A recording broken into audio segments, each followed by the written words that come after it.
Alan Fulle's Art Interviews. I'm your host, Alan Fulle. I interview artists from the Pacific Northwest and beyond. Join me as we unlock the magic and mystery of these amazing artists. I'm interested in their process, technique, and tools these artists use to make their masterworks.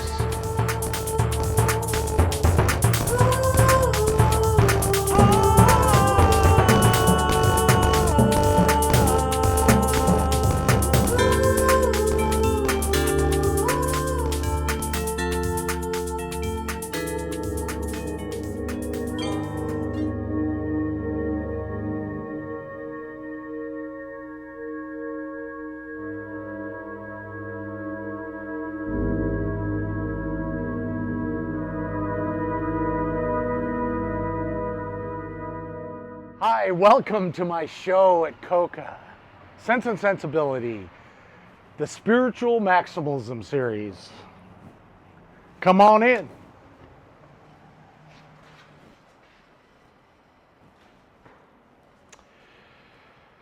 This is the first piece in the show as you walk in.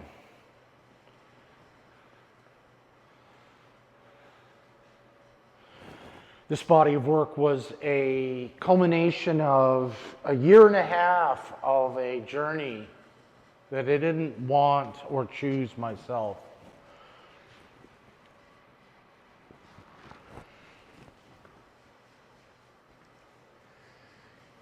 These pieces were done, laid flat on the ground, and they utilized drawings that I worked on in my sketchbooks, and they manifested on the canvas, and I started building up the shapes and with color and transparency and vibrancy.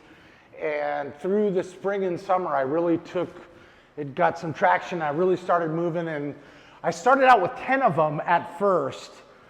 One didn't make it. It's a good one, but I really reached out on that one, and it just didn't work. But the way that we had, this was about the beautiful amount that we needed for the show.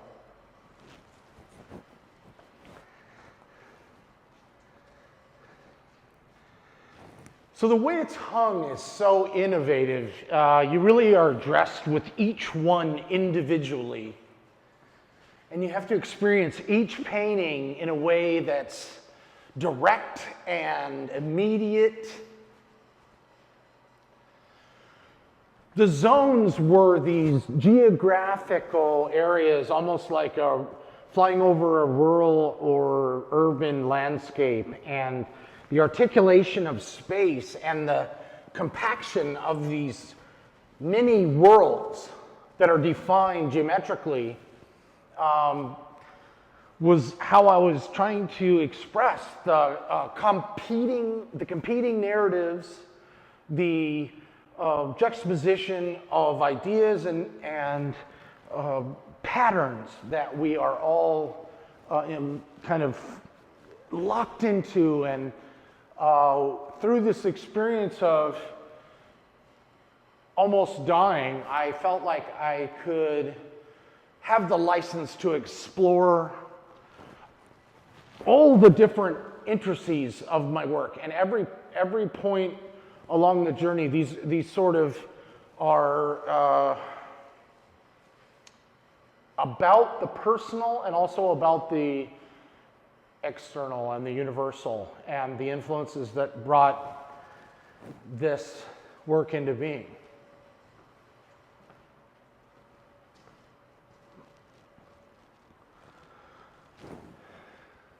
This was the first piece that I worked on, and I had a tiny bit more time in that, I think it was 22, and I really started to try to impact the space. The energies flow through. There's the boundaries are only kind of metaphoric, and they don't exist to limit, but to pose a perspective or an argument that would suggest that there's these energies that are almost like bouncing off each other because they're so contrasting they can't exist in a together plane. This piece is about these inner worlds and almost a space journey or a almost microscopic germ-like quality where the patterning and the texture and the rich paint transparencies try to navigate this space and bring you on this journey that gives you this vision, this exploration that I went on.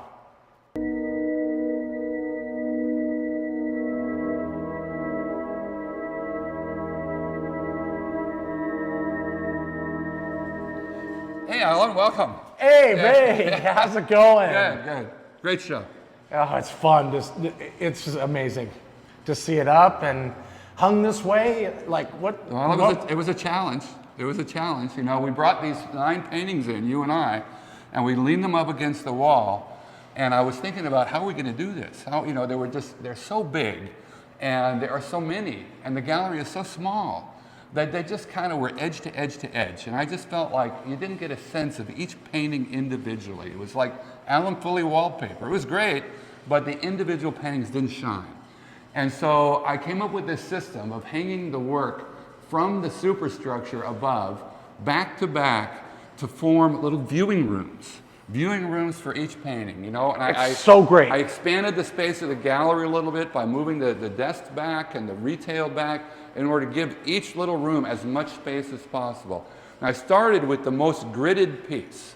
This is, you know, not only the 9 and the 2x3, but each one of those is subdivided. So I started with that, and it's the one where the grid is the most discrete. You know, there's no overlap between one grid point and the next. So this is almost kind of a bunch of little paintings giving you a clue of what's to come in the space. And so, you know, my first clue that I was onto something here after I'd hung it, and you know, I thought it was working, but we had a little preview of the board when they were reelected. And people started hanging out in these little rooms, 2 or 3 people at a time, talking about both the meeting and the paintings. So we, you know, the whole idea of these little rooms of paintings was really working. Now you'll see, you know, as we move back, there starts to be a little more flow between the individual grid points that you've got here. So that's that kind of the organization, was going from the most rigorous to the most open. All right, let's keep going. And you will see that there's also a little bit of color coordination going on. You know, trying to put some things that they're compatible with each other from a color and formal point of view in these rooms. So there's one stood in this room and talked. You could refer to both this painting and do a little comparison and just giving people something to talk about with respect to that. And as we approach the back wall, there is one that's hanging directly on the back wall. It could be considered to be the last painting in the group. A lot of flow is working between the colors and the brushstrokes and the drips, but in reality, the very last painting, you turn around and there's one more. And the reason I put this one last, it's very luminescent, it's got a lot of color and light, and we're in the back of the gallery, so it's the darkest, furthest from the window, but it also has the most kind of flowing of color and texture and pattern. So it kind of resolves the grids that we started with up front being very rigorous to one that's just way more open and calm. So that was the idea. Also, I put some panels on the wall to give people a little more to talk about. A few from Dave Francis, one from one of your doctors, sort of talking about. I didn't put any Alan Fulle on the wall. We're going to save that for the catalog. And, but this is the Alan Fulle. Let the painting speak for you. It's just great. It's amazing the way you've hung this show, and these little rooms are incredible to be able to see the work up close and to really kind of give it its attention. Yeah. You know, the space of the gallery is small enough and simple enough that every show that we mount here, we have the ability to transform the space using the art. The art becomes not just a display of art, but it transforms the space that we're in. through the art. And the lighting works really well too. I like how you've kind of have the This is the first spread. time. This is the first they time, light up. Yeah, this is the first time I've taken down all the lights and remounted them specifically for this show. Nice. You know, often if the work is on the wall, there isn't a lot of work to do. We can turn the heads a little bit, point them to the wall, but for this show, it's completely redone. So great. No, they really are magical in how they. It's almost like it's kind of dark right here, but then they light up. They light up a bit. They light dark up. in the middle. Another challenge of this show was how to identify the work. You know, go here it is, hanging in the middle of the space. What is it? So I came up with this scheme of mounting directly opposite each pair. You know, one for the painting on one side, one for painting on the other side. So together with an image for the painting, so you knew for sure which one you were talking about. So just a little more, you know, had to be a little more innovative in that respect. All right, good show. Thanks, Ray. Can't wait for the catalog to come out. The book's going to be great. I gonna be can't great. wait to. It'll really explain and give a narrative framework for the body of work. And there's, I think I'm excited about the in-process photos because they really kind of tell a story too about how they started and We'll get some of those in there. You know, I might have to cull it down from the 800 or so that you sent me, but 40,000 images. Yes.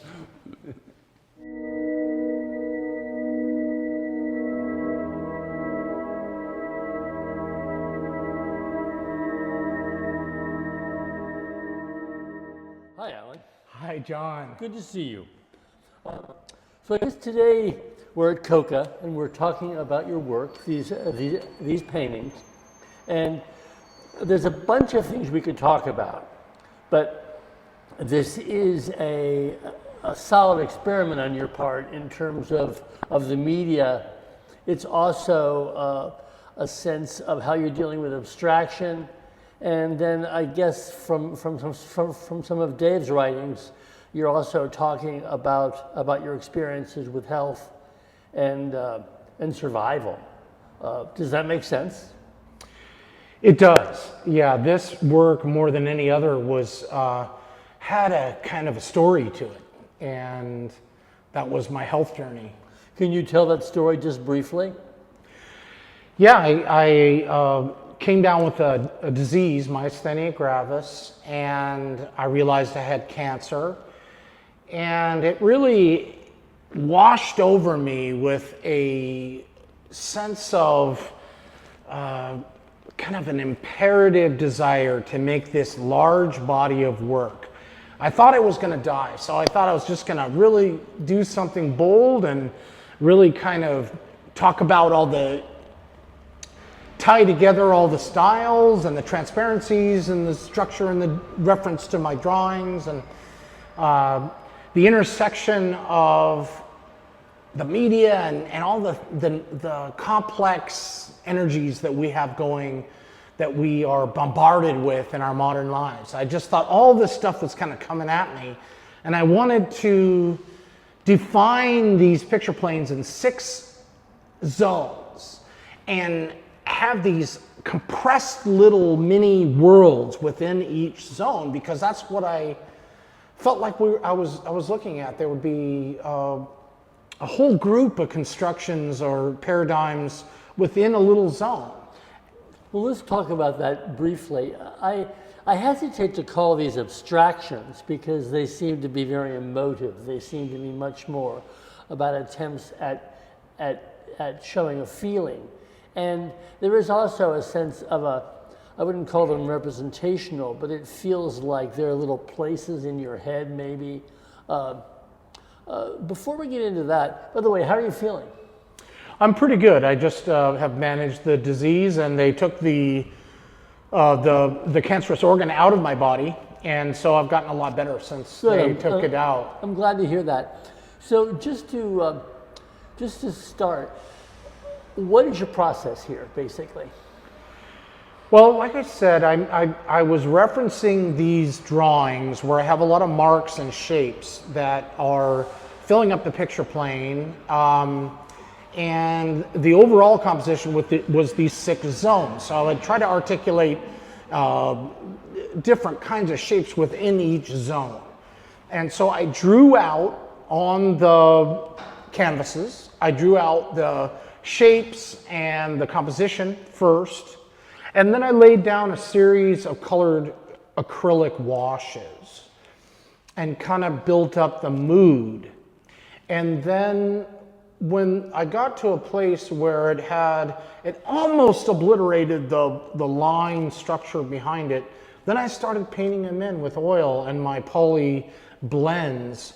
And I started kind of bringing those shapes forward and bringing those shapes into a sense of play or dance within the picture plane.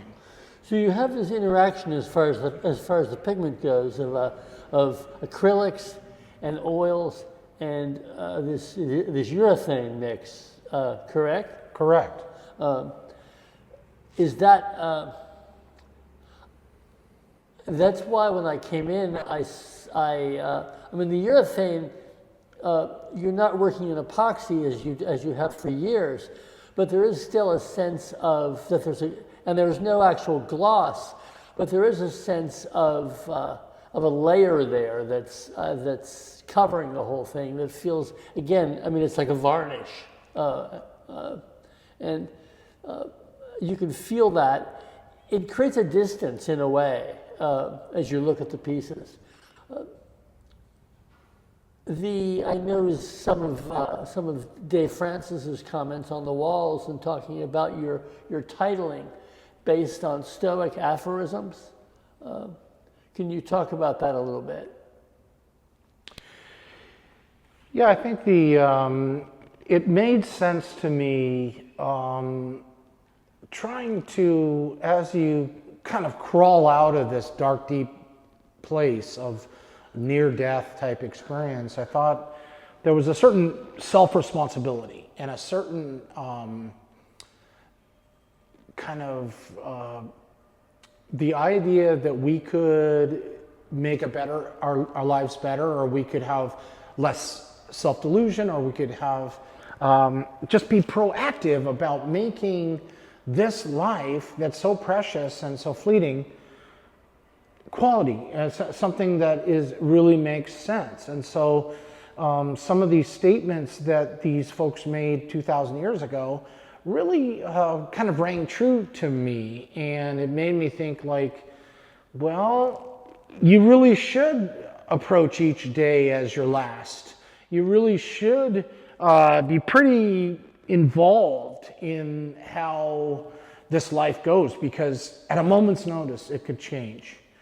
And I think this kind of lazy idea of life just goes on and on, it really was clear to me that it didn't, and that there was kind of a clear delineation or punctuation of death, and that made it so that I need to work. No one's going to kind of bail you out. You have to do it for yourself.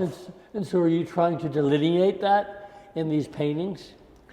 Well, I was trying to, I think they more talk about multiplicity and the intersection of ideas. Mm-hmm. Me personally, I was trying to navigate this complex system.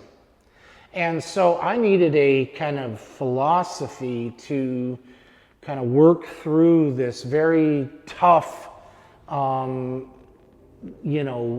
this roller coaster, emotional and psychological roller coaster of having to bring positivity and determinism to life, and to finish this body of work and to show it was important as a working artist, to show that I got this work out, that it was important to do, and it made sense to do it. These pieces are all covered with small images. A lot revolve around circles, around dots, around. There are these large patterns coming over here. And some of them are reminiscent of a variety of image traditions from around the world. And I'm wondering how much of that is conscious. Is this all basically from your psyche, or is this something that you're consciously pulling from other sources?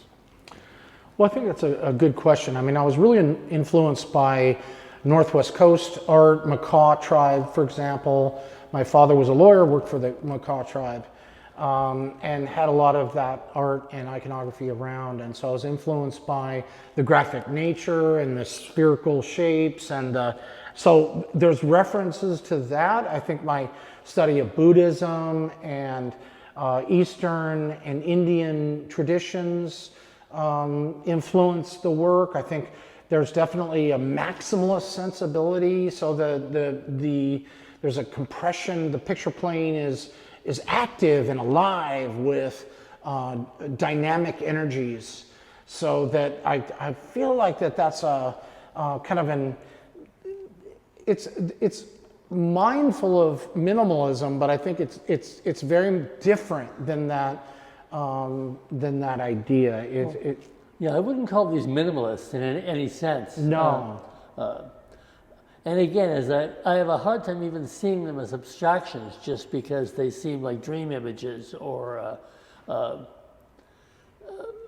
much more something from your psyche than a sense of I'm going to create an abstraction.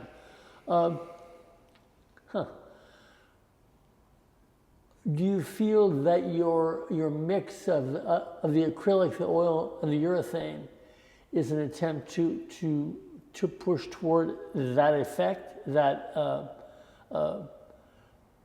sense of your inner thought,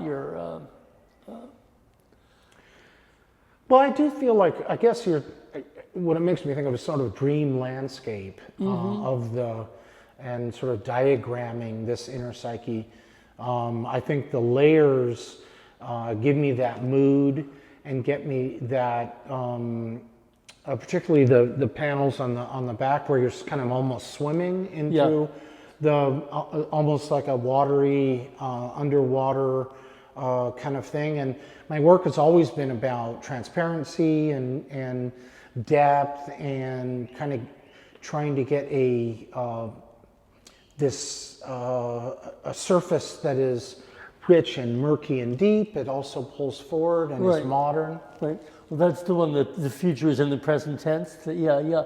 I think that may be. I mean, that's a very good piece. It's got a sense of a landscape, even though it's within the grid. The grid seems to fade into that landscape. Reminds me a lot of early Chinese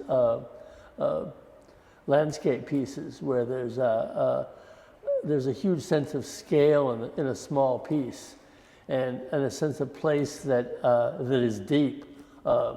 And were you going for that within the grid? Definitely, I'm influenced by Buddhist tankas and Chinese imagery. I've been at the University of Washington. We had Chinese literature and Chinese art courses, and of course Japanese. And there was this kind of sensibility that they really have this.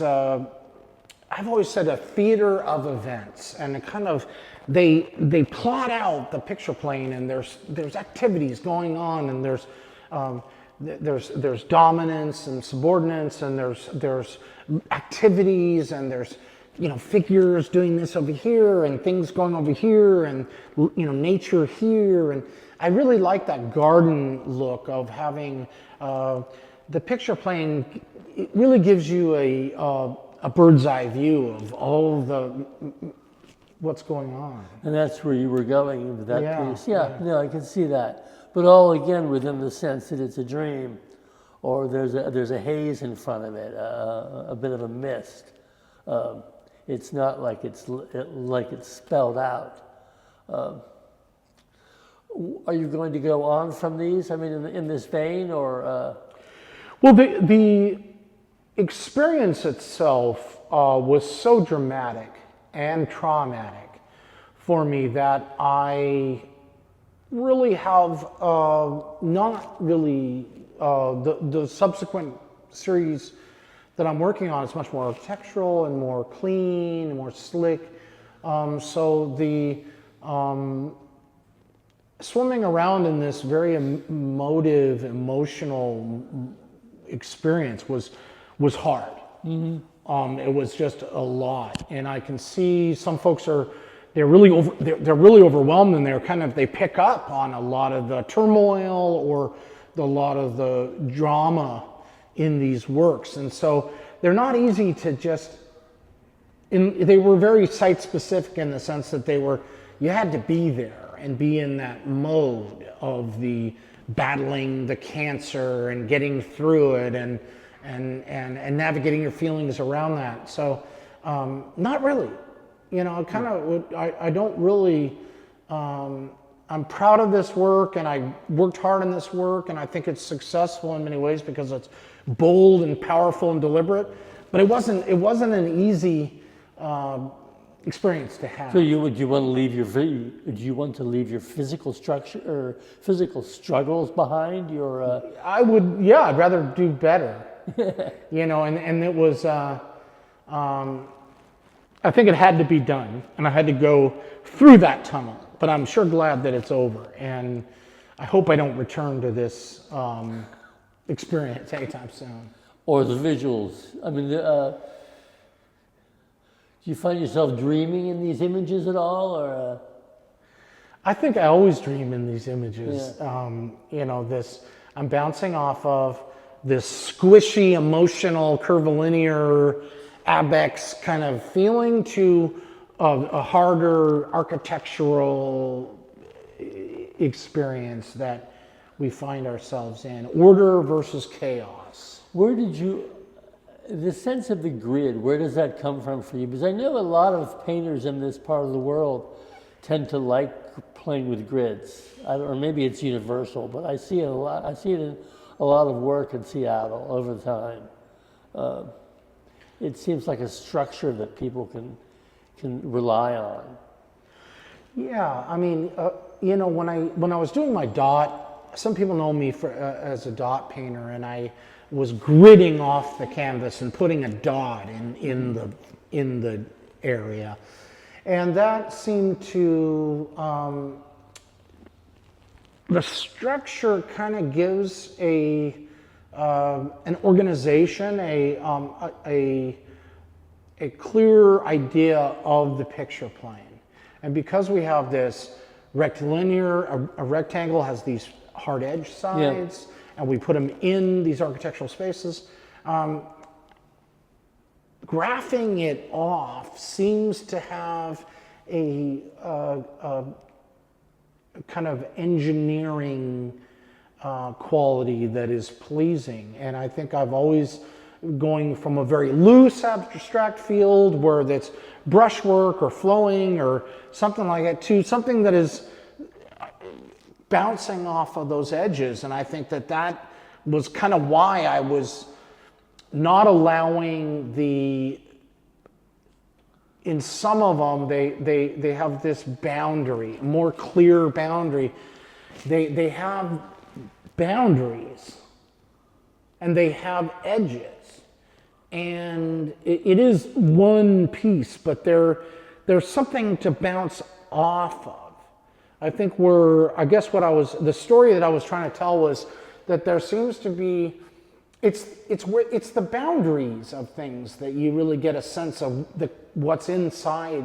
Yeah, it allows you to focus on sections for one thing, but it also, it's a departing point, because a lot of the work, and I've seen this in other work, is that you lay down the grid and then you destroy it. At the same time. And I mean, I see that in a bunch of these paintings, including the futures and the present tense.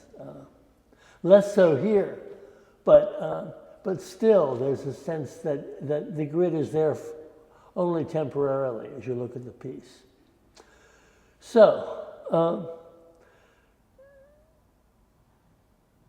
what are you working on now, did you say?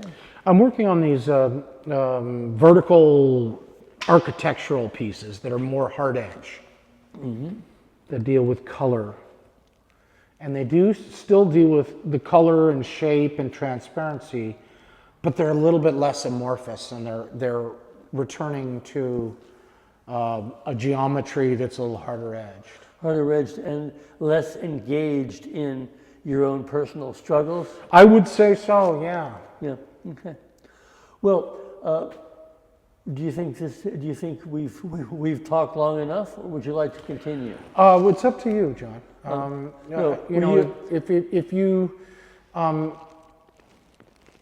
Is there historical connections that you can draw from your experience as an art person in Seattle? Well, I mean, again, you take a look at grids, for example. There's a lot of people who went through the University of Washington, pulled from some of their professors, who consciously work with grids. I mean, Bob Jones was a classic case, where he did very abstracted pieces and flowing pieces, but often within a grid that would fade into the piece. And I think that's been influential. I don't know in the end where the grid comes from for a lot of the painters I see, but it does seem to be pervasive. As far as, I mean, I could take a look and we could see Mesoamerican imagery here. We could see Southeast Asian. So it does seem to be from the inside of your head to a large extent. It's not like a conscious, I'm going to make something that looks Mayan, or I'm going to make look. Right. Well, I don't want to be derivative, but I do feel like it's natural to be influenced by what we're seeing. Yeah. Globally. And you can see that, but again, it's within that. You're still putting it within that frame of the early the Stoic philosophers, the thought patterns that really influenced Western culture, but are long ago.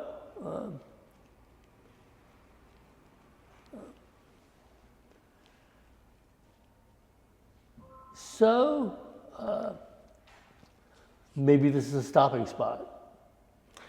Thanks, John. Thanks for stopping by to look at the work and talk a little bit about it. Cool, good. Well, I'm glad you have it up. It's good to see it at CoCA, the old art organization that refuses to die over many years, and which is perhaps symbolic, just because the idea of survival and growing as an artist is important, and it's good to do it within a place that survives and grows.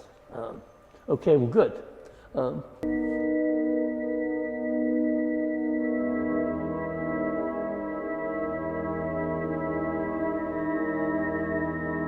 My name is MarK Tracy. I'm here to do some aesthetic and anthropological work, engage in a mystical journey with Seattle-based artist and extraordinaire, Alan Fulle. We are at the Center of Contemporary Art, or CoCA for short, where Alan's show, Signal and Sensibility, is currently on view. I hope you can check it out. This required viewing goes until March 30th. Thank you, Alan, for taking the time to speak to us about your work. I'll open with a question.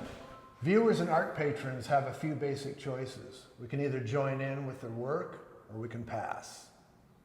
This is not necessarily art or non-art, but rather joining in and taking a pass in the present moment. To begin, let me ask, what about your work do we need, should, or may consider? I think this work is deeply personal, but I feel like it's very universal. Being a human and exploring visual art from my Seattle perspective gives me an opportunity to share the process and technique that I've been working on my whole career. But this body of work sort of has a punctuation of my experience of the last couple of years. So what I'm trying to, I think all art is a sharing opportunity and a communication, a basic understanding of the hand moving against the substrate, the panel or the canvas. And so I'm trying to share and communicate with the world and the audience what it's like to be a visual artist from the Northwest and what it's like to have that compression of time placed on this field, in this space. Okay. So if you consider the social ramifications of your work, is there a sense of urgency with what is on the canvas, what's on the substrate? I really like the word urgency is such a dynamic word, and it may sound trite to some viewers, but I think it actually works really well in this context.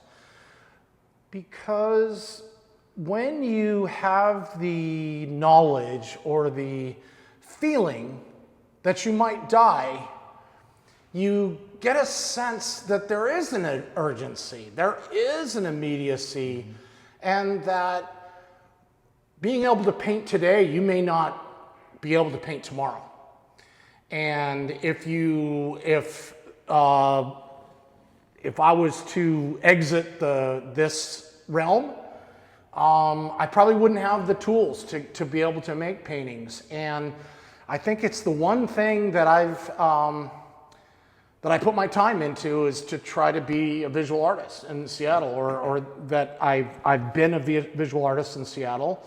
And so the urgency of this series was that I didn't know how long I had here on the planet.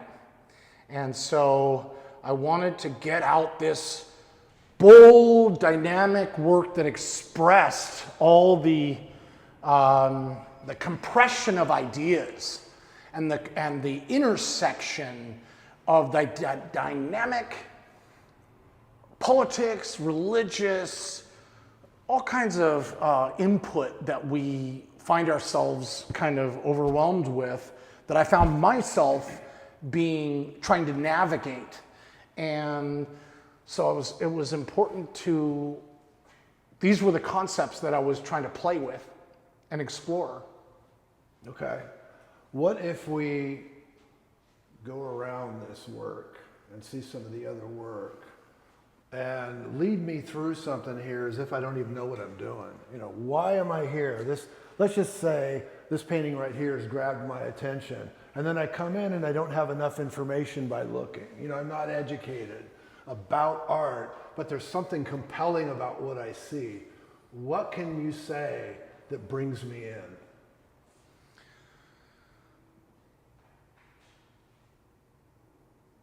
I feel like we are at a time and place, and this is a visual reference point of this time. And so this was, I geometrically graphed off these zones, and each compressed zone has a little world inside it, and I tried to visually explore what I felt about these energies coexisting. And the boundaries was like, are you male or female, or, you know, are you American, or are you a Russian, or are you Chinese? I mean, there are the boundaries, however artificial or arbitrary, there are boundaries in life and dynamics, and you'll pick one media source and you'll get a viewpoint, and the story is coming from their perspective, and yet there's truth in all of these explanations, and yet they're all lies too. They're all a contraption. So I'm interested in color, I'm interested in design, I'm interested in materials and the transparencies. So the culmination of my work and the culmination of my exploration manifested in this series. They are totally authentic, and of course I'm influenced by all kinds of artists and traditions and cultures, and we take in all this stuff. So as my kind of giving that back, referencing them, but trying not to be derivative or too referential, but being aware of being aware of all these influences. And so this painting specifically is about trying to talk about these dynamic energies and these shapes, and referencing my drawings and the playful shapes that are kind of articulated and exploring, and this target shape and these reference points that are within our culture that talk about visual art and design through time. Ever since really Lascaux, that people were making marks on a wall and saying, this is who I want to mate with, or this is what I want to eat, or this is what I want to explore. And so these are about as spiritual as I can make them. And I think that the word spirituals really got me into a dangerous terrain, because we have such a co-opted negative view of spirituality that I don't really agree with. But I felt like the word spiritual, particularly in reference to not being here, something is outside of us. We are connected to the universe, maybe just chemically or biochemically, or just because we're all energy, we're stardust. These things were, I felt like maybe the word spiritual isn't exactly the right word, but I was struggling to find a word that was connected to this feeling that I had. And the maximalism part of it is that compression, is that dynamic kind of ideas where there's the color and the frenetic idea of how much life, really, if you take off the sensor, you take off the filter, there's a lot there. And I guess we only see 37% of reality at all times. Hearing, feeling, seeing, there's only a small section of what human eyes can perceive or what the human ear can perceive. And so I was trying to talk about this dynamic overwhelmingness. Yeah. Well, that ties into perhaps, correct me if I'm wrong, but this to me was a kind of microcosm within a microcosm within the macrocosm. So then the hypermacrocosm would be the meta thinking about this piece. So, for instance, if somebody looked at this work, which seems to be not that uncommon, they would ask about this narrative story.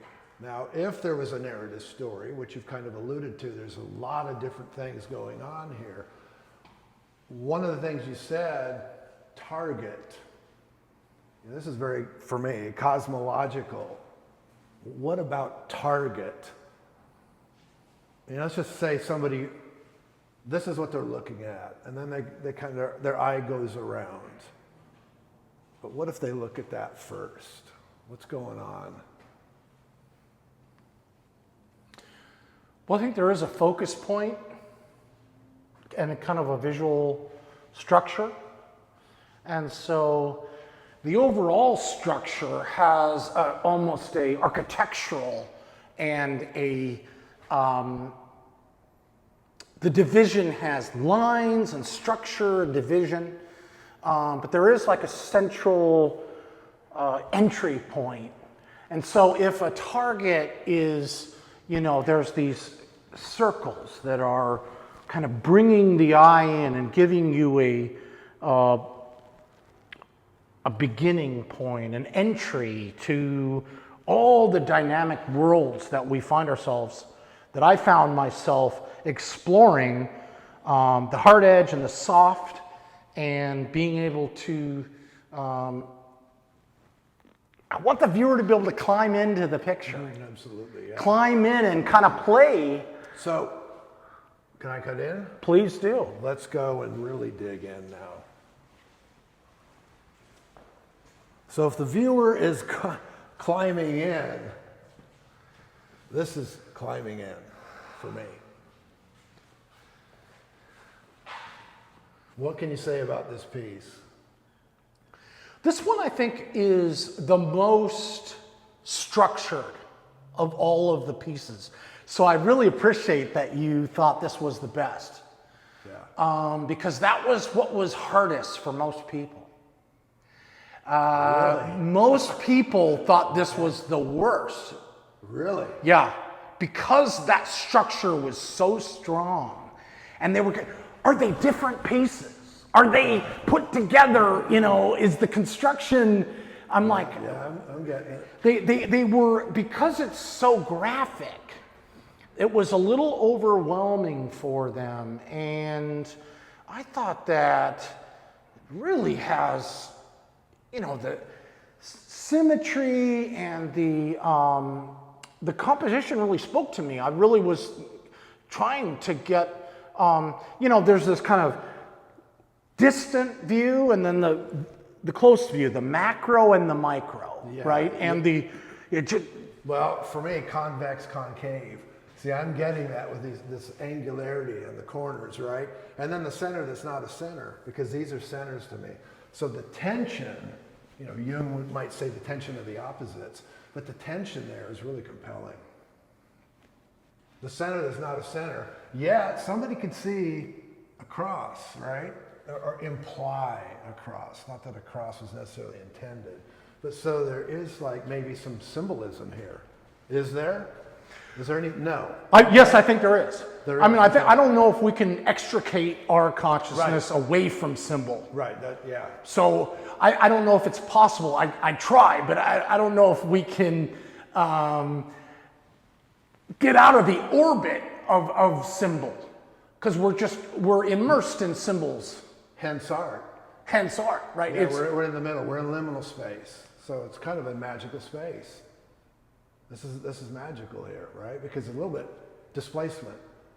Displacement from the real or into the real, whatever somebody would want to interpret about that. Okay. What next, Alan? Where should we go? Well, this one here has been one of the most, I would say one of the most popular. And because it seems to be more of a reference to Indian and Asian sensibility, and my connection to Native American Northwest Coast art, it still has the structure, and it has the balance with these stable orbs, these eyes, and the worlds are complete. But it definitely has references that kind of give it this. This one definitely is talking more about culture and less about architecture. Yeah. Wow. Huh.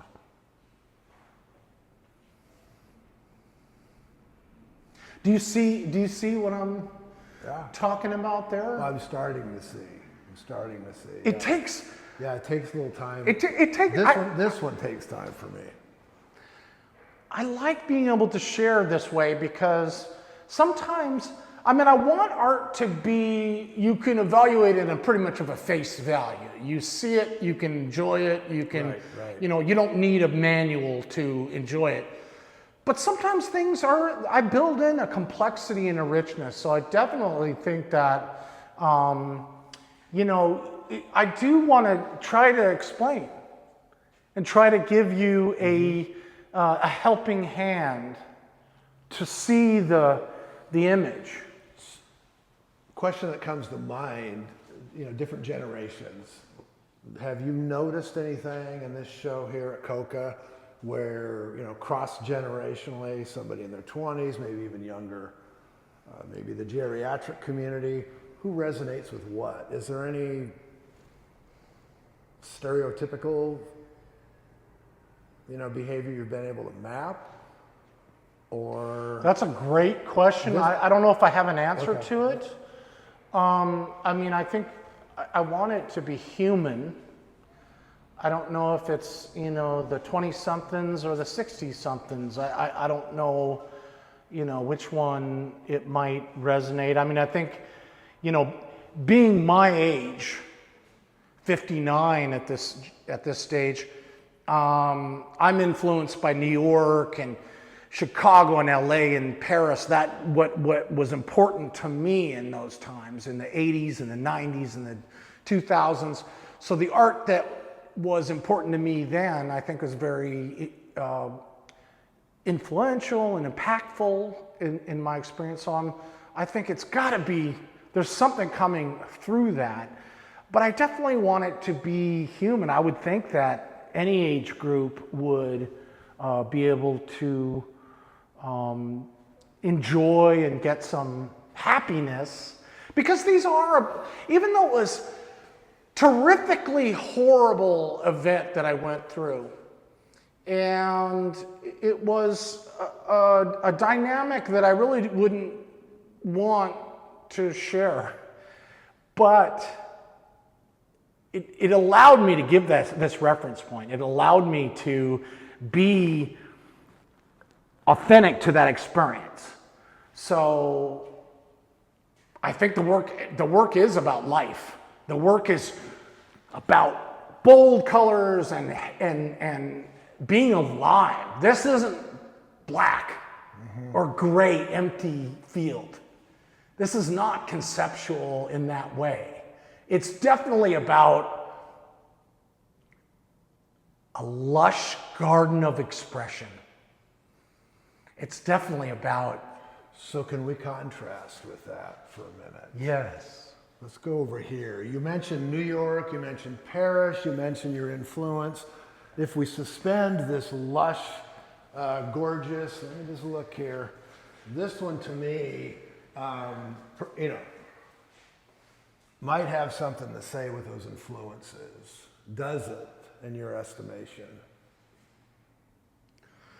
Well, this one here is definitely the most painterly to me. Yeah, exactly. And the color and the more the complex shapes and the rhythm of the shapes. Rhythm, excellent. Are much more are talking about, and so I think this one's a little bit more accessible. Some folks are really drawn to this one because it's more of a Moreau, Kandinsky, something that they have experienced before. Yeah, I see even like pointillism. Pointillism. It's alluding to it. It's Sure. not pointillistic, but Definitely. So, what was the thought that I had? You said rhythm. What is if we could give it a rhythm, what would the rhythm be? In the age of acceleration, in the age of technological speed, computationalism, neuroscience, talking about interlinks and these kinds of possibilities now as cybernetic human beings, the intermixture of this kind of a thing. So the temporality of the painting, the rhythming of the painting that Lefebvre would talk about, this rhythm analysis that you gave this painting, is that resonating with the people that have looked at it in some way, even unconsciously, that might give this painting, like you said, this attractive quality first, and then they look at the other work? It makes me think, I would love to have the ability to download someone's experience. Oh, yeah. Like each participant might, as they go through the door, Ray would have a mechanism to download their experience, and then I could get an idea of like, almost like target shooting. Like if I'm pointing here, where are they? Right. You know, and are they shooting at the same target as me? I don't know if that's important. And part of what I'm talking about here, part of what I think my awareness is that there is no singularity. There is no overarching construction. Each one of us beings we look out of our own two eyes, and each one of us is so unique, and the influences and the impact that we have absorbed and gone through and had to endure is so particular to each one of us that our experiences are unique. And so there is this universalism that was popular a few decades ago, but it almost seems like we're moving away from that utopian universalism and talking more about perspective, more about the regimentation of, they're like, this is the right way. Religion is talking about, this is the right God. This is the right perspective. This is the right way to live your life. And if you don't agree with that, then we have to kill you all. And there's, governments are like, they make rules. They make a list of rules. Ever since Hammurabi, he's like, you do this, this happens. You do this, this is your outcome, right? So it gives you a structure, and it forms order out of chaos. But you always wonder, is this the right rule or the right, how do you, if you pull back from those kinds of arguments, is that just or real, or is it like, is it moral? Is it?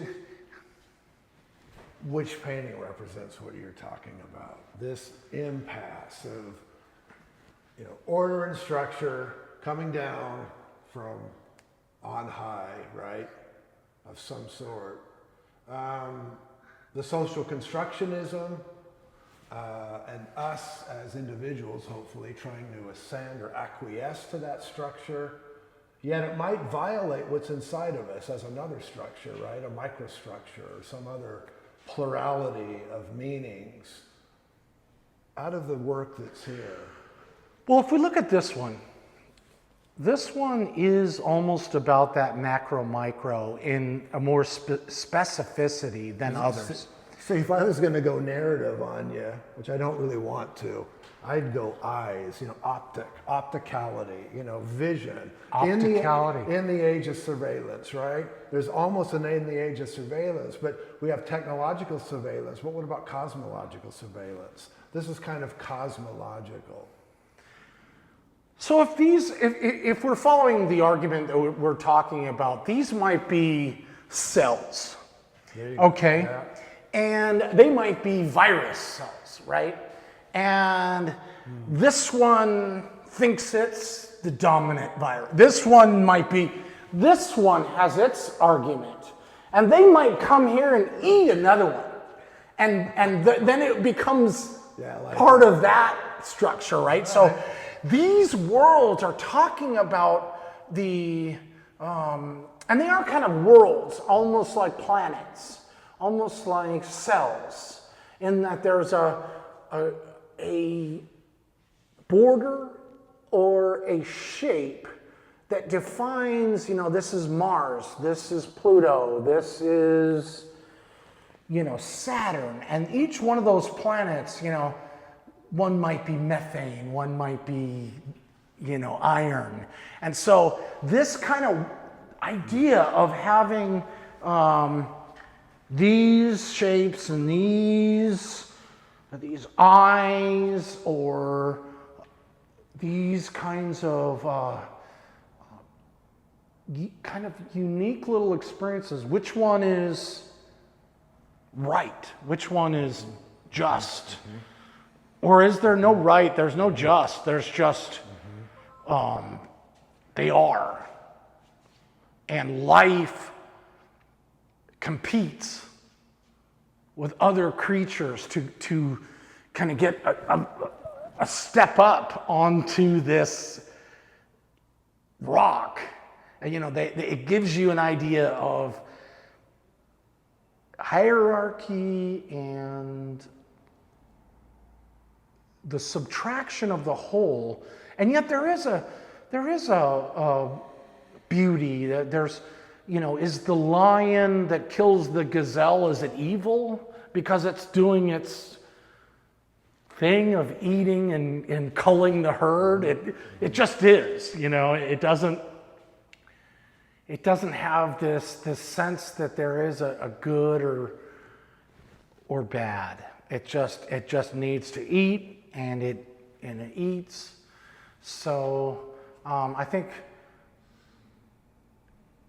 part of what I'm trying to talk about is that the witness, we're almost like a witness to this composition, that we're witness to the composition, both in visual art, but we're a witness to what's going on in reality all around us, where there's groups killing other groups and groups trying to, in this over-monetized, over-mechanized system, it's like, you're in the way, we need your land. It's like will we be replaced by the AI or the Matrix? Are we just batteries to supply energy for the Matrix? Kind of so. Is that okay? I suppose. I think we'd like to believe that we're going to be here and we can stir up trouble forever, but I think that this experience of death is kind of teaching me that, no, you're in the sandbox and you can throw the sand around a little bit, but then someone else is going to jump in the sandbox. I mean, it was you got your time. That's it. And I guess that's okay. Well said. If we zoom out from that, two things before we close. First, we have to talk about scale. I mean, these paintings are massive. Somebody brings in their 4-year-old child or something, it's like, wow, right? Wow.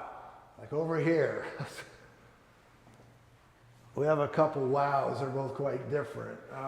What about this scale? I mean, there's materiality and all that, and your translucent sculptures and all that have been something in the past that have had a profound effect on me. But these works here, rectangular, but the scale, am I getting? Is there a suggestion here? There's enough room to play. Yeah, I like it. Enough room to play. I mean, I try not to be too scale prejudiced, or there's beauty in tiny and there's beauty in large, but these did give me the room to explore. And there's something when you're on a hike and you have that space where you don't see architecture and there's just nature-like forms everywhere. There is a certain kind of psychology or experiential divinity that happens when you are surrounded and being able to, it's different between a swimming pool and your bathtub. Yeah. And, but yet it is a certain size, right? It's more like a swimming pool than a bathtub. But it's not the ocean. It's not really like a lake. It's a rectangle, so it fits into architecture. It is a human-like construction This is all a human-like construction influenced by nature. And I think nature is definitely a guide and a companion. But being a human, I have to kind of step on a little bit of, I think that part of the joy in being human is to mess up nature a little bit, I guess. Part of our culture or part of our, like, we're not Taoists. I'd like to be a Taoist, but I don't know how long I could just sit in the moss. You know, I don't know if I'm trained or smart enough or ignorant enough to do that. I live in a house near a city, and there's these architectonic shapes that are influencing every moment of my life. And we're in a space, a rectangular space. So these are explorations, swimming into this space and navigating these shapes. And this one, again, like the other one we saw, is definitely about that reference of culture. And these targets or eyeballs or these references are definitely about the cultural impact that I've had, that influenced me, that affects me, and hopefully gives me a guide or an explanation of the suffering that we encounter. So the show here at CoCA ends the 30th of this month, and people need to get down here and check this out for sure. Alan Fulle, it's been a pleasure. Thank you, MarK. Thanks for these good questions. Thank you.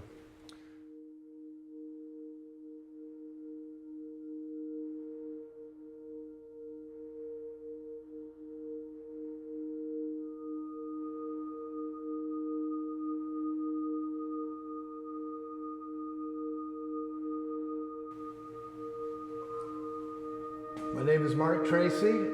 I'm here for Alan Fulle's show at Center on Contemporary Art, CoCA, in Seattle. Alan, let's take a look.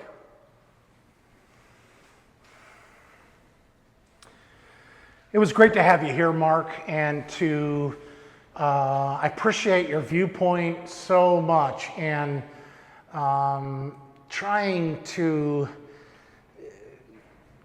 articulate what this show's about and what I'm trying to say is just really important.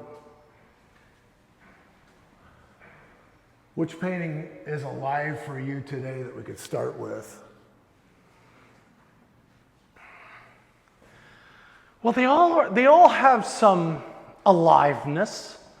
We didn't really talk about this one too much. That's true, yeah. And like the one you liked, it is very structural, and it definitely has that structure, but it's not it is more complex and more busy than that one that you were pointing out. Mm-hmm. So on this one, if my initial read is psychological, am I off? I think everything's psychological. Yeah. Why this one for me, psychological? Like there's something going on that I'm picking up on, whether it's right or wrong. What could you say to help me out? I think this one's the most confusing. It does have your entry point and focal point, but it's just so varied and so dynamic, and the way the colors are, there's just this pattern and this trip hop almost of ideas. That's it. It's just like, just this overwhelming dynamic quality to it. Trip hop. It's almost as if I can hear this one, right? Yeah. Not just see it. Is this painting saying anything? I think it's talking about the dynamic nature of contradiction. And that's what it's saying. It's saying that there's these energies that are coming into the harmony that are upsetting to people. It is kind of upsetting not to have a clear order. It's so much nicer to have a dominant idea. I think the power of religion tells you this is the way it is. Don't fight it. This is the structure. Be in the structure. You'll have more joy if you just agree. But this one talks about you cannot agree that there's only one paradigm or construction. There's so much more to the universe than just one idea. So on that note, these works are diverse, they're complex as our population, as the people that are going to view these. So for this show, which ends the 30th of this month, what are you going to say to people to get in here and check this out? People need to see this work. What's the one thing that you can tell people about what you're doing here? It's imperative that people understand the complexity of reality. And so, if they want to understand the complexity of the reality, I think they need to see this work. And this work. They need to see what it means to be alive within the context of this work. Modern art. What it means to be a Northwest artist, a Seattle-based artist from the Pacific Northwest is my origin point, is my perspective. I'm seeing out of this part, and my experience with dying is about sharing that opportunity. Like if I'm a prophet of madness, I want to tell a story about what it was like and we're at this point in time in history, and I'm trying to give the viewer a place to begin or a place to end. A place that sums up visually and intellectually the harmony and disharmony of visual thinking. Thank you, Alan. Can't wait to see who comes in to check out your work. Friend.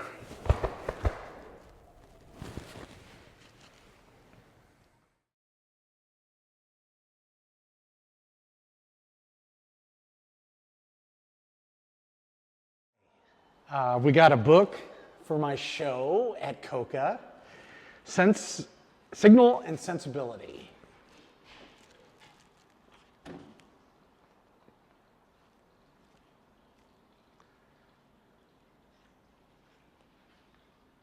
A portrait, some text, and here is some shots of the opening.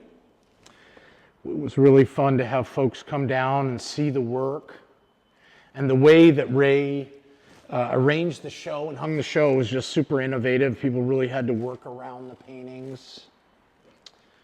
This was some of the shots, little detail pieces here. Little details. Make the most of what is power. This is a shot here of one of the paintings here. Man conquers the world by conquering himself.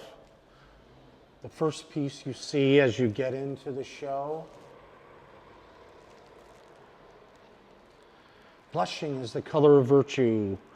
One with little worlds, a little macro, micro intimacy here.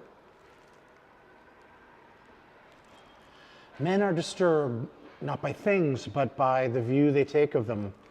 Another piece with the details and pattern and color. Present and accounted for. This was the first piece in the show, and it has super detail and lush. It's probably one of the more painterly pieces. Make the most of what is power. Oh, typo, I think. But anyways, this is the last piece in the show on the far wall. The future is in the present time. This is one of the most swimming pieces where you can really go into the piece, and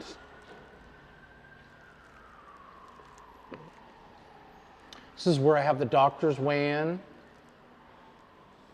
And this is another bit of text. And these are some details of how I started the paintings and the shapes and how it was based on drawings. And some more details, me working on the piece and some of the preliminary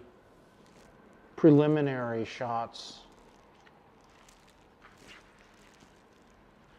And more as it's in my studio and working on the pieces.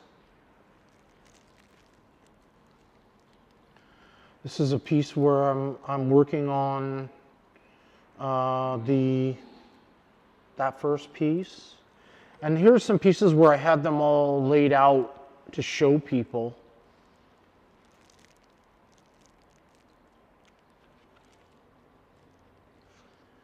And then more text. So this is my show, my new book, CoCA branded book, Center in Contemporary Art. Spiritual Maximalism is the show.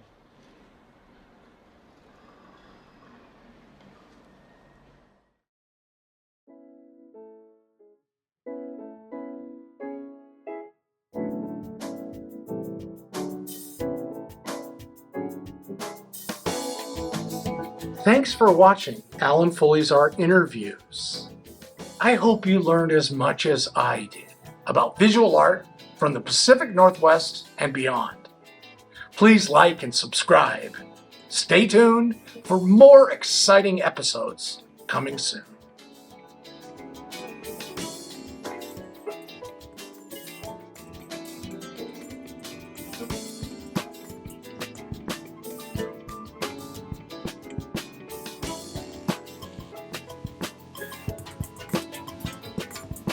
Okay.